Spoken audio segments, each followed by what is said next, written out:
SIR की draft voter list ने ममता बनर्जी को भी टेंशन में डाल दिया है, क्योंकि ममता बनर्जी जिस भवानीपुर असेंबली सीट से चुनाव जीती हैं, उस सीट पर भी 44,787 लोगों के नाम वोटर लिस्ट से काटे गए हैं। जैसे इंफॉर्मेशन सामने आई, वैसे ही ममता बनर्जी ने तृणमूल कांग्रेस के बूथ लेवल एजेंट्स को अलर्ट किया। उनके साथ मीटिंग करके उन्हें निर्देश दिया कि अब भी वक्त है, तृणमूल कांग्रेस के कार्यकर्ता भवानीपुर में घर घर जाएं, जिन लोगों के नाम वोटर लिस्ट से कटे हैं उनकी लीगल हेल्प करें और यह सुनिश्चित करें कि एक भी वैलिड वोटर का नाम छूटना नहीं चाहिए। बंगाल में विपक्ष के नेता शुभेंदु अधिकारी ने जिस नंदीग्राम सीट पर ममता बनर्जी को चुनाव हराया था, उस नंदीग्राम सीट पर भी 10,000 से ज्यादा लोगों के नाम वोटर लिस्ट से काटे गए हैं। हालांकि बीजेपी ने बंगाल में इतनी बड़ी संख्या में लोगों के नाम वोटर लिस्ट से कटने के लिए ममता बनर्जी को ही जिम्मेदार ठहरा दिया। केंद्रीय मंत्री सुकांत मजूमदार ने कहा कि ममता ने ही लोगों को फॉर्म न भरने के लिए उकसाया था, इसलिए बहुत से लोगों के नाम वोटर लिस्ट से कटे हुए।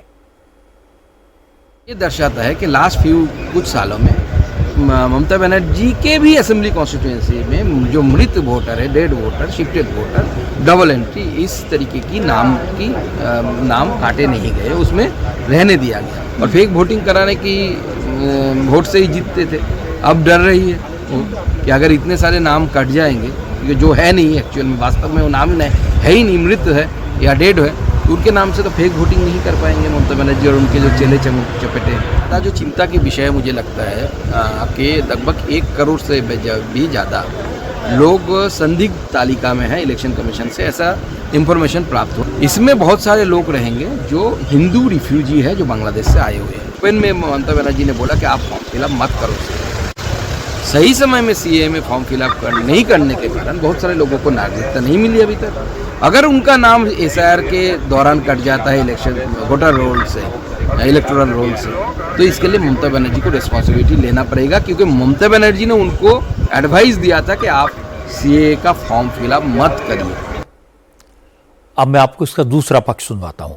सुकांत मजूमदार को जवाब दिया कल्याण बनर्जी ने। उन्होंने कहा कि वोटर लिस्ट में लाखों लोगों को डेड डिक्लेयर कर दिया गया है, यह सरासर गलत है। एसआईआर का प्रोसेस घुसपैठियों को निकालने के लिए शुरू किया गया था, लेकिन चुनाव आयोग को कोई घुसपैठिया नहीं मिला। अब इधर उधर की बातें की जा रही हैं। सूर्य बोल के एक तो डानकुनी में काउंसिलर है, उनको डेट बोल दिया। सब फालतू कुछ बनाया है वो हम देखेंगे। ऐसा बहुत है, कुछ तो डेथ होगा ही, वो तो ठीक है, वो तो उसमें कोई असुविधा नहीं है, लेकिन जेन्युइन आदमी को जब डेथ डिक्लेयर कर देगा वो तो गलत बात है ना। काउंसिलर है, उसको डेथ, यही तो है हमारा हम लोग का election commission. He is making the entire thing into A mockery. एक घुसपैठिया मिला। ये लोग जो बोल रहे थे 1 कोटी रोहिंग्या है, तो एक आदमी मिला घुसपैठिया बंगाल में। ये बीजेपी लोग सब फालतू आदमी है, बकवास करते हैं, हवा गर्म करता है चुनाव में जीतने के लिए, लेकिन fact is very bad. All the jokers are sitting in the election commission.